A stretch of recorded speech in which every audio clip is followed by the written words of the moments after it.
Chapter 10, Using Language Well, for use with the public speaking projects, Public Speaking the Virtual Text.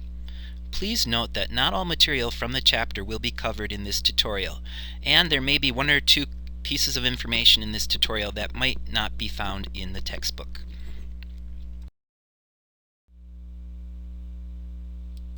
Language is a powerful tool. A person's language can help shape another person's worldview. Language can help shape the way that we see, look at, and understand the world around us. Language can also be very influential. In the courtroom, attorneys choose their language carefully so they can try to encourage the jury or the judge to see their side of the story more favorably than the other side of the story. Let's take a look at the distinction between communication and language. When we're communicating, we are attempting to transfer thoughts or ideas from our mind to members of the audience as we deliver a speech. Language, on the other hand, is a system of symbols, an organized system of symbols that we use to communicate those thoughts. So language is the tool that we use that allows us to communicate information to our audience.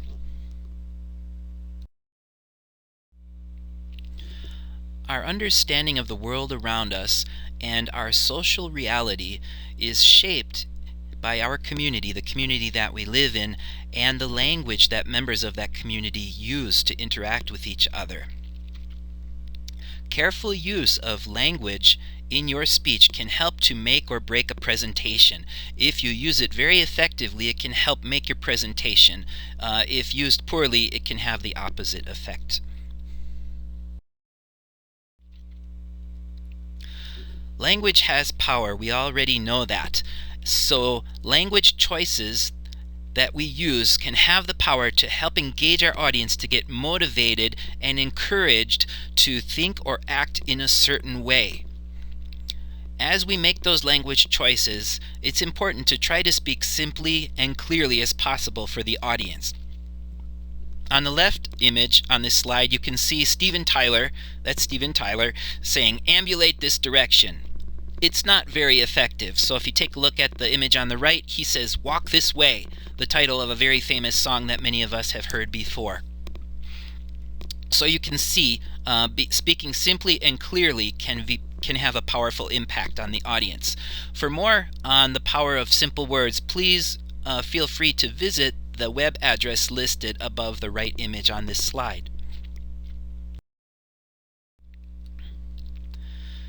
Try to use specific language to help create a concrete image in the minds of the members of your audience.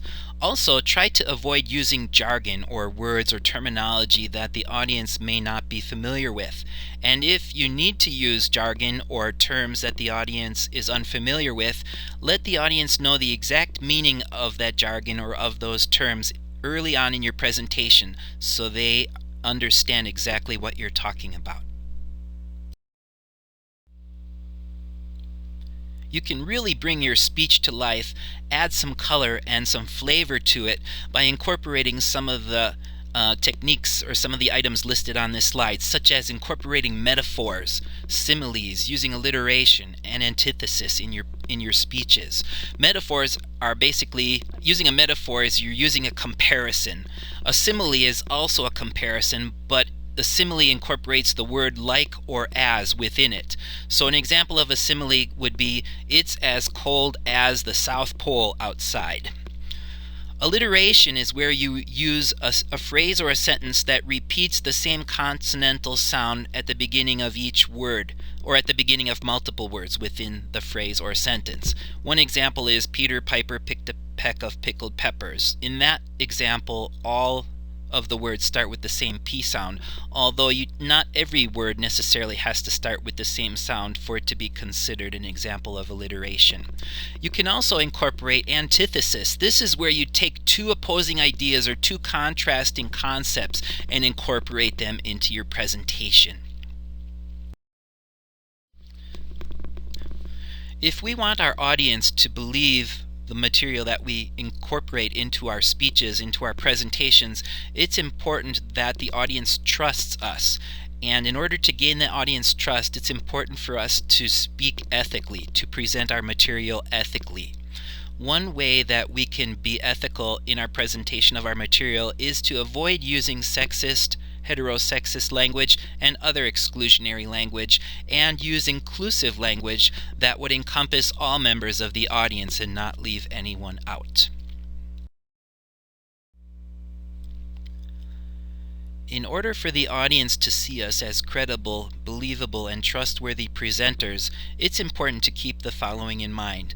Please avoid the use of profanity, especially in professional presentations.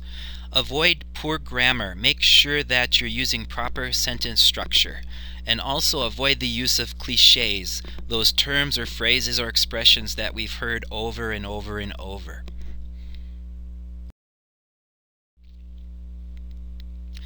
The Public Speaking Project's textbook, Public Speaking, a Virtual Text, can be found at www.publicspeakingproject.org.